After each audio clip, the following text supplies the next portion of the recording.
எல்லோரையும் இயேசு கிறிஸ்து நாமத்தில் அன்புடன் இந்த காலை ஜெபத்திற்கு வரவேற்கிறோம். ஆர்வமாக ஜெபம் செய்வோம். அதிகமாக நேசிக்க நல்ல ஆண்டவரே, இந்த காலை வேலைக்காக நன்றி செலுத்துகிறோம். இந்த புதிய நாளை கொடுத்திருக்கிறீர்களுக்காக நன்றி செலுத்துகிறோம். இந்த புதிய நாளிலும் ஆண்டவங்களை பொறுப்படுத்திக் கொள்ளும்படி முற்றுமாய் கரத்தில் அர்ப்பணிக்கிறோம். காலைதோறும் கிருபை புதிதாக இருப்பதற்காக நன்றி. காலையிலே எழுப்பி அழைத்து வந்த கிருபைக்காக நன்றி. ஆழத்துக்கு வந்திருக்கிறவர்களையும் ஆன்லைனில் பார்த்து கொண்டிருக்கிறவர்களையும் கரத்தில் வைக்கிறோம். அப்பா, நம்முடைய பாதத்தில் சில நேரம் அமைதியாக அமர்ந்து ஒரு வார்த்தைகளை கேட்கவும், அப்பாமை குறித்து நாங்கள் படிக்கவும், ஸ்தோத்தரிக்கவும், நன்றி செலுத்தவும் ஆண்டு கொடுத்த இந்த வாய்ப்புக்காக நன்றி செலுத்துகிறோம். எங்களை முற்றுமாயும் கரத்தில் வைக்கிறோம். ஆண்டவை எங்களை தொடர்ந்து வழிநடத்துவீராக இயேசுவின் நாமத்தில் வேண்டிக் கொள்கிறோம். ஆமேன். விழுந்து நின்று முதல் பாடலாக பக்கம் 5 இயேசுராசனின் திருவடிக்கு சரணம் என்ற பாடலில் நாம் பாடுவோம். பக்கம் 5. இயேசுராசனின் திருவடிக்கு சரணம் சரணம் சரணம். ஆத்மநாதரின் மலரடிக்கு சரணம் சரணம் சரணம். மாதூய துயரென போற்றிடும் வெள்தூதருணி நாமம் போற்றுவோம். மாதேவ சபை பூவில் வாழ்த்தவே சரணம் சரணம் சரணம். இயேசுராசனின் திருவடிக்கு சரணம் சரணம் சரணம். ஆத்மநாதரின் மலரடிக்கு சரணம் சரணம் சரணம். ஆயனே துயருள்நாதனே மெய்வேதனே திவ்யவாசனே என் சேவனே ஆத்மநேசனே சரணம் சரணம் சரணம். இயேசுராசனின் திருவடிக்கு சரணம் சரணம் சரணம். ஆத்மநாதரின் மலரடிக்கு சரணம் சரணம் சரணம். துன்ப துயரம் சூழும் வேளையும் வெகு கஷ்ட நஷ்டம் வரும் நாளிலும் அன்பரு கருத்தரும் இன்பமே சரணம் சரணம் சரணம். இயேசுராசனின் வடிக்கு சரணம் சரணம் சரணம். ஆத்மநாதரின் மலரடிக்கு சரணம் சரணம் சரணம். ஆடு போல அடிக்கப்பட்டீரே, அன்பால் தேடியமை மிக்க வந்தீரே, எங்கள் ஜீவபலியாக மாண்டீரே சரணம் சரணம் சரணம். இயேசுராசனின் திருவடிக்கு சரணம் சரணம் சரணம். ஆத்மநாதரின் மலரடிக்கு சரணம் சரணம் சரணம். கர்த்தரோடு இருப்பாராக. இயேசு வனாந்தரத்திலே உபவாசித்தும் ஜெபித்தும் பிதாவை சித்தத்தை நாடுகிறார். கர்த்தாவே, நாங்கள் உம்மோடு வருகிறோம், எங்களை உம்மோடு வைத்துக் கொள்ளும். எங்கள் தேவனாகிய ஆண்டவரிடத்தில் இரக்கங்களும் மன்னிப்புகளும் உண்டு என்ற போதிலும் அவருக்கு விரோதமாக நாங்கள் கலகம் பண்ணினோம். கர்த்தாவே, எங்களுக்கு இறங்கும், நாங்கள் பாவிகள். ஜெபம் செய்வோம்.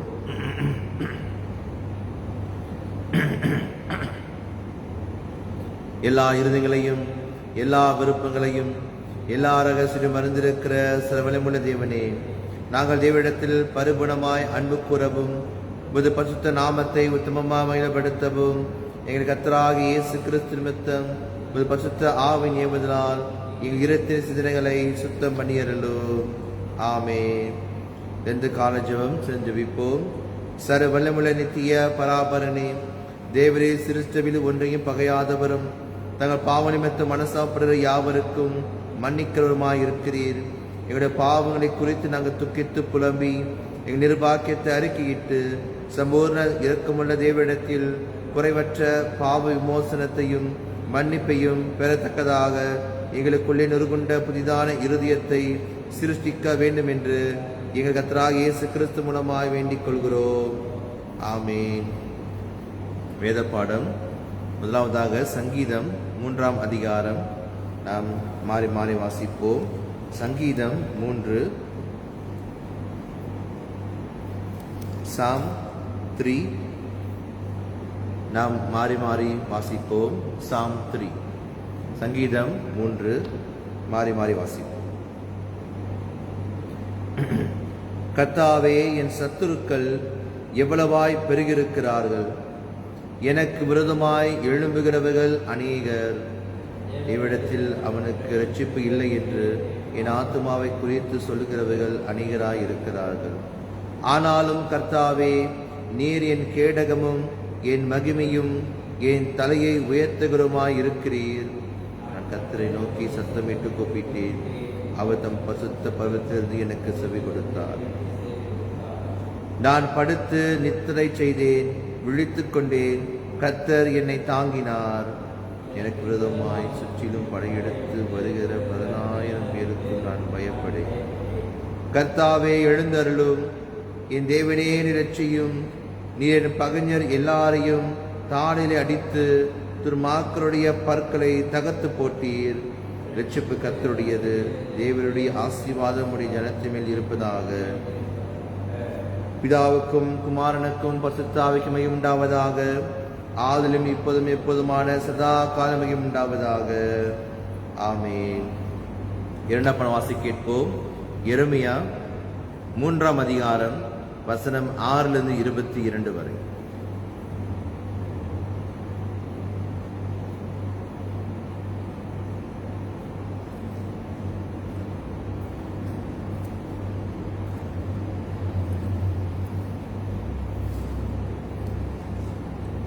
குறிக்கப்பட்ட பழைய ஏற்பாட்டின் பாடம் எரேமியா 3ஆவது அதிகாரம் வசனம் 6 தொடங்கி 22 வரை. எரேமியா 3ஆம் அதிகாரம் வசனம் 6 தொடங்கி. யோசியா ராஜாவின் நாட்களிலே கர்த்தர் என்னை நோக்கி, சீர்கெட்ட இஸ்ரவேல் என்பவள் செய்ததைக் கண்டாயா? அவர் உயரமான சகல மலையின் மேலும் பச்சையான சகல மரத்தின் கீழும் போய் அங்கே வேசித்தனம் பண்ணினார். அவள் இப்படி எல்லாம் செய்த பின்பு நீ என்னிடத்தில் திரும்பி வர என்று நான் சொன்னேன். அவளோ திரும்பவில்லை. இதை அவளுடைய சகோதரியாகிய யூதா என்கிற துரோகி கண்டாள். சீர்கெட்ட இஸ்ரவேல் என்பவள் விபச்சாரம் பண்ணின முகாந்தரங்கள் எல்லாவற்றின் நிமித்தம் நான் அவளை அனுப்பிவிட்டு அவளுடைய தள்ளுச்சீட்டை அவளுக்கு கொடுத்த போதும் அவளுடைய சகோதரியாகிய யூதா என்கிற துரோகி பயப்படாமல் இவளும் போய் வேசித்தனம் பண்ணினாள். இதை நான் கண்டேன். பிரசித்தமான அவளுடைய வேசித்தனாலே தேசம் தீட்டுப்பட்டு போயிற்று. கல்லோடும் மரத்தோடும் விபச்சாரம் பண்ணி கொண்டிருந்தாள் என்றார். இவைகளெல்லாம் கண்டும் யூதா என்கிற அவளுடைய சகோதரியாகிய துரோகி கள்ளத்தனமாய் திரும்பினாலே அன்றி முழு இருதயத்தோடும் என்னிடத்தில் திரும்பவில்லை என்று கர்த்தர் சொல்லுகிறார். வசனம் 11. பின்னும் கர்த்தர் என்னை நோக்கி, யூதா என்கிற துரோகியை பார்க்கிலும் சீர்கெட்ட இஸ்ரவேல் என்பவள் தன்னை நீதியுள்ளவளாய் ஆக்கினாள். நீ போய் வடதிசையை நோக்கி கூற வேண்டிய வார்த்தைகள் என்னவென்றால், சீர்கெட்ட இஸ்ரவேலே திரும்பு என்று கர்த்தர் சொல்கிறார். நான் உங்கள் மேல் என் கோபத்தை இறங்க பண்ணுவதில்லை. நான் கிருபையுள்ளவர் என்று கர்த்தர் சொல்கிறார். நான் என்றைக்கும் கோபம் வைக்க மாட்டேன். நீயோ உன் தேவனாகிய கர்த்தருக்கு விரோதமாய் துரோகம் பண்ணி பச்சையான சகல மரத்தின் கீழும் அந்நியரோடே சோரமாய் நடந்து உன் அக்கிரமத்தையும் என் சத்தத்துக்கு செவிக்கூடாமல் போனதையும் ஒத்துக்கொள் என்று கர்த்தர் சொல்லுகிறார். சீர்கெட்ட பிள்ளைகளை திரும்புங்கள் என்று கர்த்தர் சொல்லுகிறார். நான் உங்கள் நாயகர். நான் உங்களை ஊரில் ஒருவனும் வம்சத்தில் 2 பேருமாய் தெரிந்து உங்களை சீயோனுக்கு அழைத்து கொண்டு வந்து உங்களுக்கு என் இருதயத்துக்கு ஏற்ற மேய்ப்பர்களை கொடுப்பேன். அவர்கள் உங்களை அறிவோடும் புத்தியோடும் மேய்ப்பார்கள். நீங்கள் தேசத்தில் பெருகி பலுகி அந்நாட்களிலே அவர்கள் கர்த்தருடைய உடன்படிக்கையை பெட்டி என்று இனி சொல்வதில்லை.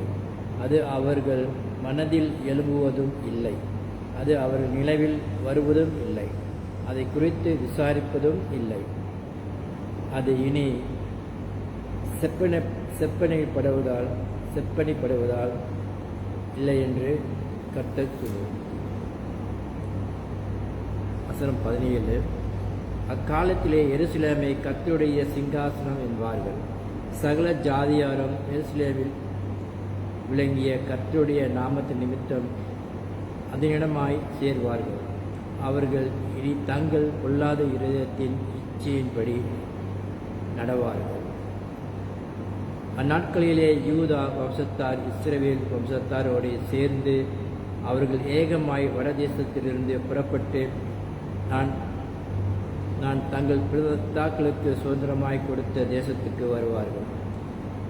நான் உன்னை பிள்ளைகளின் வரிசையிலே வைத்து ஜனக்கூட்டத்துக்குள்ளே நல்ல சுதந்திரமாகிய தேசத்தை உனக்கு கொடுப்பது எப்படி என்று சொன்னேன். ஆனாலும் நீ என்னை நோக்கி என் பிதாவே என்று அழைத்தாய். நீ என்னை விட்டு விலகுவதில்லை என்று திரும்பவும் சொன்னேன். ஒரு மனைவி தன் புருஷனுக்கு துரோகம் செய்வது போல இஸ்ரவேல் வம்சத்தாராகிய நீங்கள் எனக்கு துரோகம் செய்தது மெய் என்று கர்த்தர் சொல்லுகிறார். இஸ்ரவேல் புத்திரர் தங்கள் வழியை மாறுபாடாக்கி தங்கள் தேவனாகிய கர்த்தரை மறந்த நிமித்தம் அழுது கொண்டு விண்ணப்பம் செய்யும் சத்தம் உயர்ந்த ஸ்தானங்களிலே கேட்கப்படும். சீர்கெட்ட பிள்ளைகளை திரும்புங்கள், உங்கள் சீர்கேடுகளை குணமாக்குவேன் என்றார். இதோ உம்மிடத்தில் வருகிறோம், நீரே எங்கள் தேவனாய கர்த்தர். இது தேவனுடைய வார்த்தை. தேவனுக்கு சோசம்.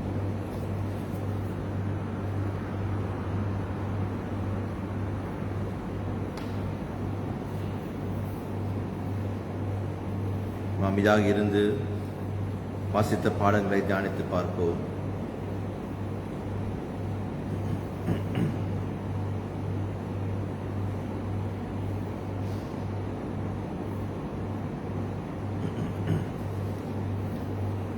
இரண்டாம் பாடம் யோவான் 4ஆம் அதிகாரம் வசனம் 27 42 வரை.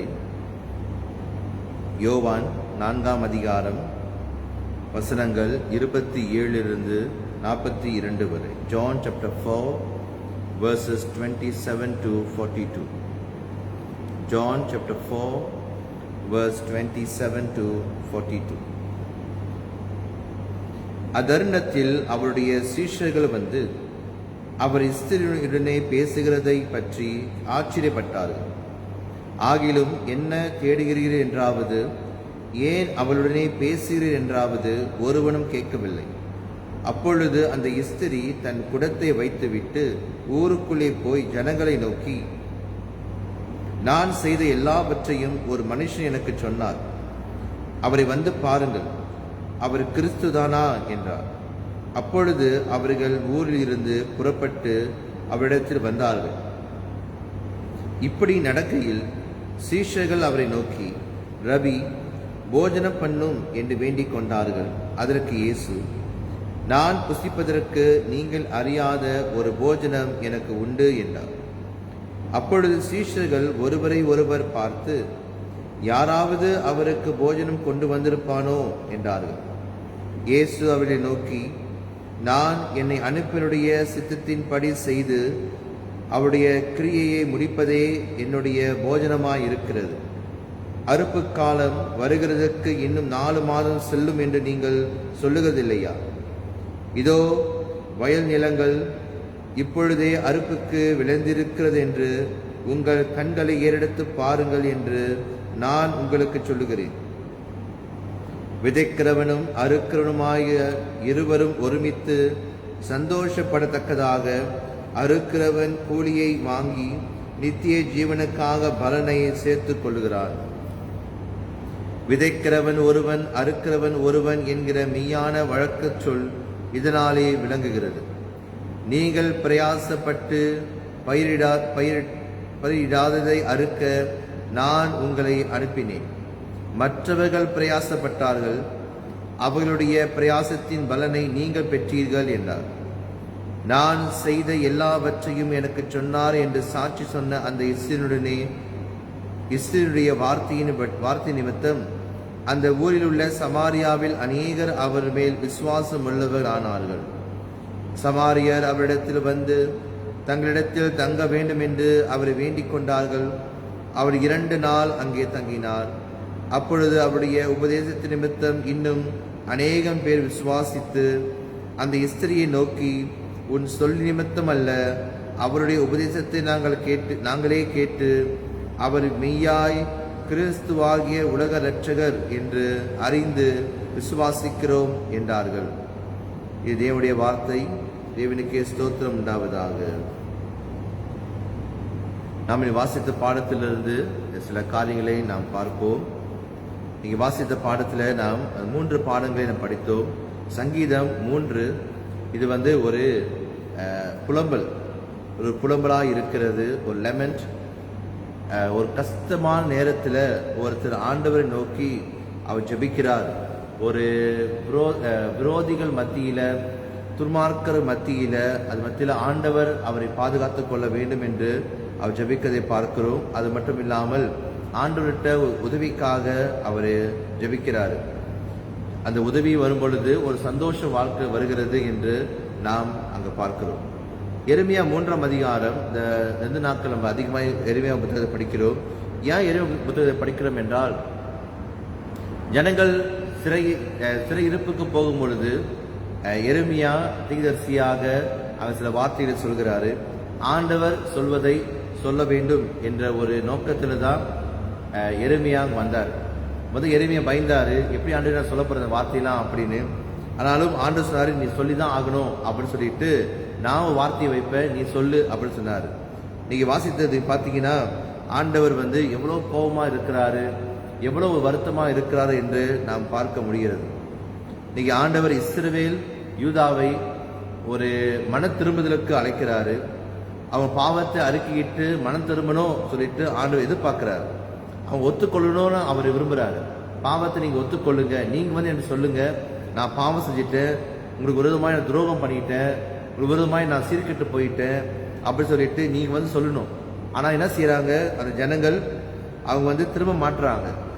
பாருங்க வசனம் 10, எரேமியா 3:10, இவைகளெல்லாம் கண்டும் யூதா என்கிற அவருடைய சகோதரியாகிய துரோகி கள்ளதனமாய் திரும்பினாலே அன்றி முழு இருதயத்தோடும் என்னிடத்தில் திரும்பவில்லை. இஸ்ரவேலை சீர்கெட்டவள் அப்படின்னு ஆண்டு சொல்றாரு. யூதாவை சொல்லும் பொழுது துரோகி என்று ஆண்டு சொல்றாரு.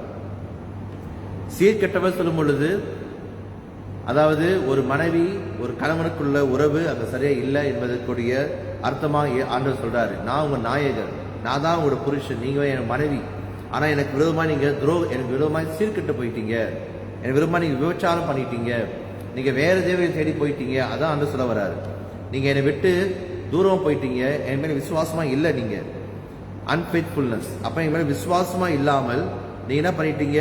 என்னுடைய அன்பையும் நான் என்னுடைய இரக்கத்தையும் நீங்க ஏற்றுக்கொள்ளலாம் இல்லாமல் நீங்க உங்களுக்கு இஷ்டப்படி வாழ்ந்துட்டீங்க. யார் யாரையோ நீங்க வணங்குறீங்க, என்னை நீங்க வணங்காம போயிட்டீங்க அப்படின்னு சொல்லிட்டு ஆண்டு சொல்றாரு. இஸ்ரவேல் சீர்கெட்டவளாகி மாறிட்டார். ஆனா யூதா நான் ரொம்ப நேசிச்சேன், யூதா பண்ணிட்டான், யூதா எனக்கு துரோகம் பண்ணிட்டா அப்படின்னு சொன்னார். சீர்கெட்டது வேற. ஆண்டு சொல்றாரு, நான் சீர்கெட்டதாச்சும் மன்னிச்சிடுவேன், ஆனா துரோகியானவரை வந்து திரும்ப மாட்டார், கள்ளத்தனமா திரும்புறாங்க. கள்ளத்தனமானா திரும்ப மாதிரி திரும்புறாங்க, மறுபடியும் மனசு போயிடுறாங்க. திரும்ப மாதிரி ஆண்டுகிட்ட வர மாதிரி வராங்க, பாவத்தை அறிக்கிற மாதிரி அறிக்கிடுறாங்க. ஆனா பாவம் விட்டு போக மாட்டேது, முழுமையான மன திரும்ப அங்க இல்லை. அப்ப ஆண்டு எதிர்பார்க்கறது என்னதுன்னா, அவங்க வந்து முழுமையாய் மன திரும்பணும் அப்படி ஆண்டவர் ஆசைப்படுறாரு, முழுமையாய் அவர்கிட்ட வரணும் ஆசைப்படுறாரு. அப்ப நீங்க அழுது விண்ணப்பம் செய்து ஒரு நாள் வரும், நீங்களே வந்து ஜெபிப்பீங்க, நீங்களே வந்து அழுவீங்க, அந்த மாதிரி சூழல் வந்துடும் அப்படின்னு ஆண்டவர் சொல்றாரு. இப்ப ஆண்டவர் எதிர்பார்க்கிறது என்னவென்றால், ஒரு நல்ல ஒரு இஸ்ரவேல் ஜனம், ஒரு நல்ல யூதா ஜனம் ஆண்டவரை ஆண்டவர் எப்படி உண்மையா இருக்கிறாரோ அதே போல அவருடைய பிள்ளைகளும் உண்மையா இருக்கணும் அப்படி ஆசைப்படுறாரு. அப்படின்னா பாவத்தை அறிக்கையிட வேண்டும், பாவத்தை சொல்லி ஆண்டவர் சொல்லணும், ஆண்டவரே நான் இந்த மாதிரி பாவம் பண்ணிட்டேன், நான் தவறு பண்ணிட்டேன், நான் தப்பு பண்ணிட்டேன் அப்படின்னு ஒத்துக்கொள்ளணும், அதை அறிக்கையிடணும், ஆண்டவர்கிட்ட திரும்பி வரணும். அப்புறம் ஆண்டுகிட்ட கேட்கணும், ஆண்டவரே எனக்கு சுகத்தை கொடுங்க, ஹீலிங் கொடுங்க. அப்போ ரெஸ்டாரேஷன், நம்ம மறுபடியும் ஆண்டுக்குள்ள வருவதற்கு அந்த ஆண்டவர் நம் பாவத்தை மன்னித்து புது வாழ்க்கை கொடுக்கிறாரு. அப்பனா பாவ மன்னிப்பு, மன திரும்புதல் முக்கியம். பாவ மன்னிப்புடைய நிச்சயம் நாம் பெற்றுக்கொள்கிறோம், ஆண்டுடைய அன்பை நம்ம அறிந்து கொள்ள வேண்டும். அதே தான் நம்ம யோவானை படிக்கிறோம்.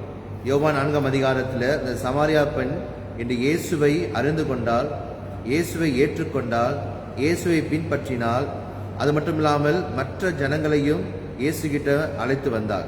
இன்னைக்கு அதை தான் ஆண்டு விரும்புகிறாரு.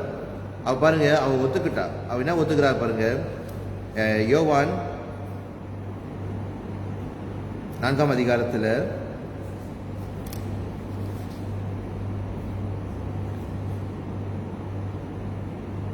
வசனம் 29, நான் செய்த எல்லாவற்றையும் ஒரு மனுஷன் எனக்கு சொன்னார், அவரை வந்து பாருங்கள், அவர் கிறிஸ்து தானா என்றான். நான் செய்ததை ஒருத்தர் சொன்னாரு, அவர் ஒத்துக்கிட்டா. நான் செஞ்சதை தான் அவர் சொன்னாரு, அவர் தவறா எதுவும் சொல்லல. அப்படின்னா அவ வாழ்க்கையில அந்த இயேசுவை சந்தித்ததுனால அவ வாழ்க்கையில இயேசு ஒரு ரட்சிப்பு வர ஆரம்பிக்கிறது. அவர் சொல்ற, நான் தவறு பண்ணிட்டேன், தப்பு பண்ணதான், ஆனாலும் என்கிட்ட ஒருத்தர் வந்து பேசினாரு, இவர் கிறிஸ்து தானா, இவர் தான் மேசியாவா, வந்து பாருங்க அப்படின்னு. இன்னைக்கு இயேசுவானவருடைய சந்திப்பு அவர் வாழ்க்கையில் பெரிய மாற்றத்தை உண்டாக்குனது, ஒரு இவேஞ்சலிசம். அப்படின்னா இவேஞ்சலிசம் சொல்லும் பொழுது சுவிசேஷத்தை அவர் பெற்றுக்கொண்டார். இன்னைக்கு சுவிசேஷம் சொல்லும் பொழுது இயேசு நமக்காக உலகத்தில் வந்தாரு, நம்முடைய பாவங்களுக்காக அவர் பாடுபட்டாரு, மரித்தார், உயிர்த்தெழுந்தார் அப்படின்னு பார்க்கிறோம். பாவனை நாம் பெற்றுக்கொண்டோம். இதுதான் இயேசுவானவர் இங்க செய்யறாரு. இவளை சந்திக்கிறாரு, இவள் இயேசுவை பார்க்க ஆரம்பித்தா, தன் வாழ்க்கையில அவர் சொன்னதை ஏற்றுக்கொண்டா. ஆமா, நான் பாவிதான், நான் தவறு பண்ணவதான், நான் ஆண்டோட தூதரா இருந்தேன், ஆண்டரை தொழுது கொள்ளும் காலம் வரும் சொன்னாங்களே, இப்ப இவர் பார்த்துடும் பொழுது என் வாழ்க்கையில அறிந்து கொண்டேன். உடனே அவ போறா, ஊர்ல போய் சொல்றா, சொல்லி எல்லாரையும் கொண்டு வரா. அப்படியே சொல்றாரு, என்னுடைய போஜனம், என்னுடைய சாப்பாடு ஆண்டுடைய சுவிசேஷத்தை சொல்வது, ஆண்டு குறித்து சொல்வதுதான் என்னுடைய சுவிசேஷம் அப்படின்னு சொல்றாரு. அப்ப ஆண்டு சித்தத்தை செய்து இயேசுவானவர் அந்த அறுவடைக்கான ஆயத்தமா இருந்தவர்கள். அப்படின்னா ஆண்டு குறித்து தெரிந்தவர்கள், அறுவடைக்கு ஆயத்தமா இருந்தவர்கள். நம்ம போய் அங்க உண்மை செய்யல, அது மினுக்கு தீர்க்கதரிசிகள் செய்திருக்கிறாங்க. பழைய ஏற்பாடுல எரேமியா செஞ்சிருக்கிறாரு, ஏசியா செஞ்சிருக்கிறாரு, எசேக்கியேல் ஆண்டவரை சொல்லியிருக்கிறாங்க. அப்படின்னா ஆண்டு வார்த்தையை படித்து ஆயத்தமா இருந்த ஒரு பெண்மணி, பழைய ஏற்பாடு படித்தவள், பழைய குறித்து தெரிந்திருக்கிறவள். அது மட்டும் இல்லாமல் ஆண்டவர் யாரு, அவர் எங்க ஆராதிக்கணும் அதெல்லாம் தெரிஞ்சிருக்கு. அப்புறம் இயேசு சொல்ல வராரு, இவங்க அறுவடைக்கு ஆயத்தமா இருந்தவர்கள். யாரோ ஒருத்தவங்க விதைச்சாங்க, யாரோ ஒருத்தவங்க வந்து பயிரிட்டு வளர்த்து செஞ்சிட்டாங்க, இப்ப அறுவடை காலத்துக்கு வந்திருக்கிறோம் அப்படின்னு சொல்றாரு. அப்ப ஒரு சுவிசேஷத்தை நம்ம அறிவிக்க வேண்டும். அது மட்டும் இல்லாம இயேசுவானவர் அங்க இருக்கிற அந்த வரையறை, அந்த ஒரு பேரியர்ஸ் இருந்துச்சு, ஆண்டவர் பிரேக் டவுன் பண்றாரு, ஆண்டு அதை உடைக்கிறாரு. ஒரு அவங்களுக்கும் இவங்களுக்கும் ஒரு பிரிவினை இருந்துச்சு, அதை உடைச்சாரு. அதே தான் இயேசு நம்ம செஞ்சிருக்கிறாரு. நமக்கும் ஆண்டவருக்கும் ஒரு பிரிவினை இருந்துச்சு, இயேசு கிறிஸ்து அந்த பிரிவினை நீக்கி போட்டு நீங்கள் தைரியமாய் ஆண்டு சமூகத்துக்கு வருகிறோம், நம்ம ஜெபிக்கிறோம், அப்பா பிதாவை கூப்பிடுகிறோம். அப்படி என்றால் ஆண்டவர் அந்த நடுவில் இருந்த அலங்கத்தை, நடுவில் இருந்த சுவரை ஆண்டவர் உடைத்து போட்டுட்டாரு. அப்ப இன்னைக்கு ஆண்டு நமக்குள்ள ஒரு மருவமாக்குதலை உண்டாக்குறார், ஒரு டிரான்ஸ்ஃபர்மேஷனை ஆண்டு உண்டாக்குறாரு. அப்ப இயேசு கிறிஸ்து மூலியமாய் நமக்கு ஒரு மருவம் வருகிறது.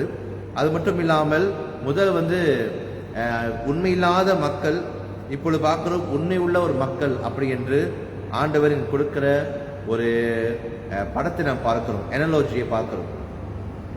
அப்பனா ஒரு பக்கம் உண்மை இல்லாத ஒரு மக்கள், இன்னொரு பக்கம் உண்மை இல்லாத மனைவி, அப்படியாக அவருடைய மக்களை பார்க்கிறார்.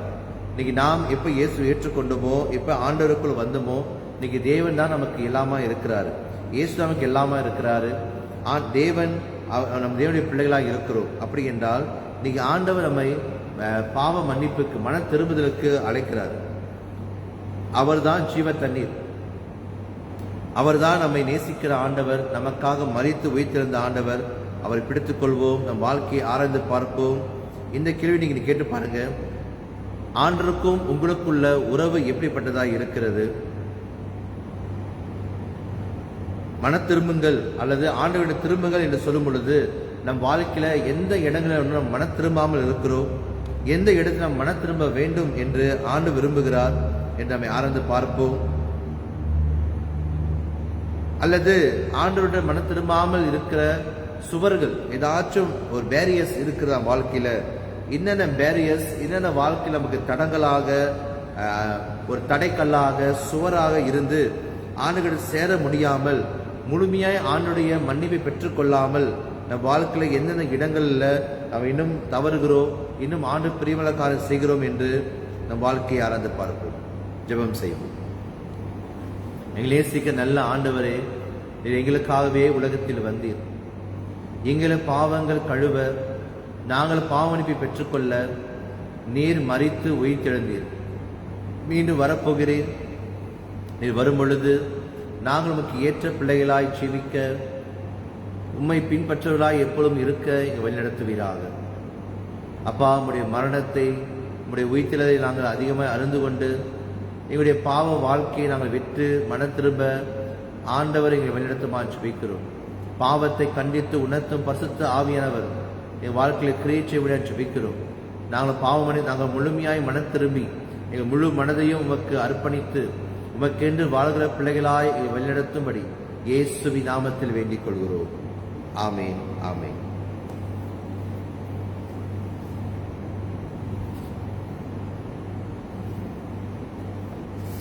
தொடர்ந்து ஜெபம் செய்வோம். கர்த்தருடைய ஜெபத்தை நாம் சேர்ந்து சொல்லுவோம். பரமனில் இருக்கிற எங்கள் பிதாவே, உம்முடைய நாமம் பரிசுத்தப்படுவதாக, உம்முடைய ராஜ்யம் வருவதாக, உம்முடைய சித்தம் பரமண்டத்திலே செய்யப்படுகிறது போல பூமியிலேயும் செய்யப்படுவதாக.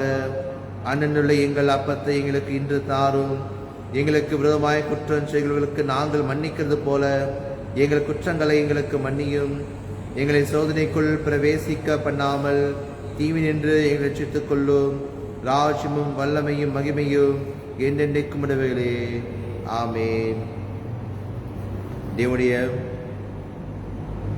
ஆசீர்வாதத்தை பெற்றுக்கொள்ளுவோம். நாம் பரிசுத்தத்தில் வளரவும், நம்மை வெறுத்து நம் சிலுவை எடுத்து அவரை பின்பற்றவும் இயேசு கிறிஸ்து நமக்கு கிருபை புரிவாராக. எழுதி நின்று தோத்திர பாடலாக இயேசுவே கல்வாரியில் என்னை வைத்துக் கொள்ளும் என்ற பாடலை பாடுவோம். பக்கம் 16. இயேசுவே கல்வாரியில் என்னை வைத்துக் கொள்ளும், பாவம் போக்கும் இரத்தமாம் திவ்ய ஊற்றை காட்டும்.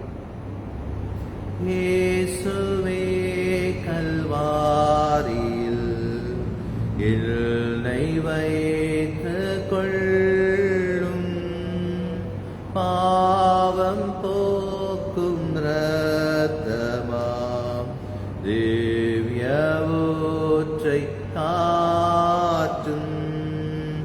மீட்பரே மீட்பரே எங்கள் மேன்மை நீரே, விண்ணில் வாழும் அளவும் நன்மை செய்குவீரே.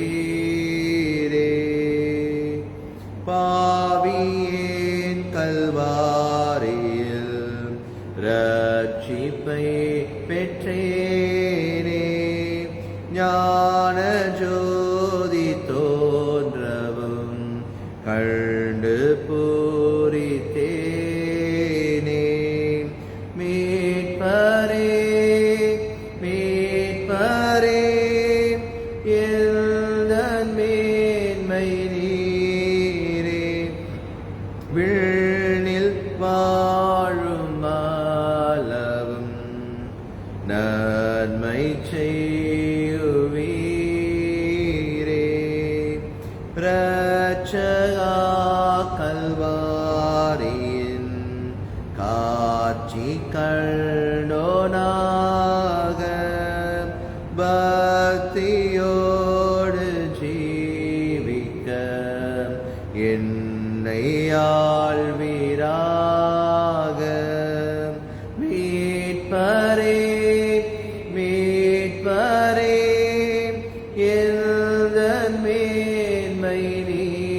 மோட்சலோகத்தில் என்றும் வாழுவேனே. மீட்பரே மீட்பரே எந்தன் மேன்மை நீரே. விண்ணில் வாழுமளவும் நன்மை செய்துவீரே.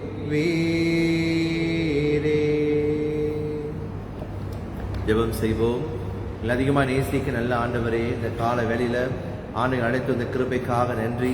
இந்த ஜெப நேரத்தை கொடுத்ததுக்காக நன்றி செலுத்துகிறோம். இந்த நாள் முழுவதும் நாங்கள் செய்கிற வேலைகளை கரத்தில் வைக்கிறோம், குடும்பத்தை கரத்தில் வைக்கிறோம். படிக்கிற பிள்ளைகள், வேலை செய்கிறவர்கள், வீட்டில் இருக்கிறவர்கள், வெளியே செல்கிறவர்கள், பெரியோர் சிறியோர் அப்பா அனைவரும் கரத்தில் வைக்கிறோம். ஆண்டவர் தாமே அவருக்கு வேண்டிய சுகத்தையும் பலத்தையும் விசேஷித்தும் ஞானத்தையும் வல்லமை கொடுக்கும்படியாக ஜெபிக்கிறோம். ஆண்டு வழிநடத்துவீராக. அப்போ உங்களுக்கு பிரிவினாத காரியங்கள் வாழ்க்கையில் இருக்குமானால் அதை உணர்த்தும்படியாக ஜெபிக்கிறோம்.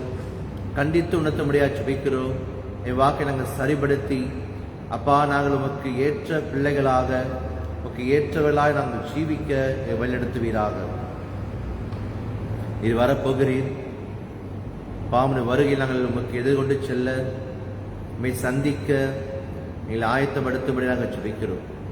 ஒவ்வொரு நாளும் எங்களை ஆயத்தப்படுத்தி உங்களுடைய சமூகத்தில் வர அப்பா எங்கள் வழிநடத்துமா ஜெபிக்கிறோம். அப்பா இந்த நாளிலும் சுகவீனமாய் இருக்கிற நினைவு கூறுகிறோம். சுகவீனமாய் பலவீனமாய் இருக்கிற ஒவ்வொருவரையும் நீர் தொட்டு சுகப்படுத்தும், பலப்படுத்தும், அற்புதங்களை செய்வதாக ஜெபிக்கிறோம். ஆண்டவரே, இந்த நாள் முழுவதும் உடைய பிரசனம் சூழ்ந்து கொள்ளட்டும். எங்கள் ஒவ்வொரு கைது செய்யும் பிரயாசங்களில், வேலைகளில் அப்பா ஒவ்வொரு காரியத்திலும் ஆண்டவர் எங்கள் வழிநடத்துமா ஜெபிக்கிறோம். உமக்கு ஏற்ற பிள்ளைகளாய் நாங்கள் எப்பொழுதும் ஜீவிக்கவும், நாமத்தை உயர்த்தவும், ஸ்தோத்தரிக்கவும், நன்றி செலுத்தவும் ஆண்டை வழிநடத்துவீராக. இது எல்லாமே எங்கள் ஆண்டவர் இயேசுவின் நாமத்தில் வேண்டிக் கொள்கிறோம். ஆமென். என் ஆத்துமாவே கர்த்தரை ஸ்தோத்திரி, என் முழு உள்ளமே பரிசுத்த நாமத்தை ஸ்தோத்திரி. என் ஆத்துமாவே கர்த்தரை ஸ்தோத்திரி, கர்த்தர் செய்த சகல உபகாரங்களை மறவாதே. ஆமென். ஆமென். ஸ்தோத்திரம். மீண்டும் நாளை காலை சந்திப்போம்.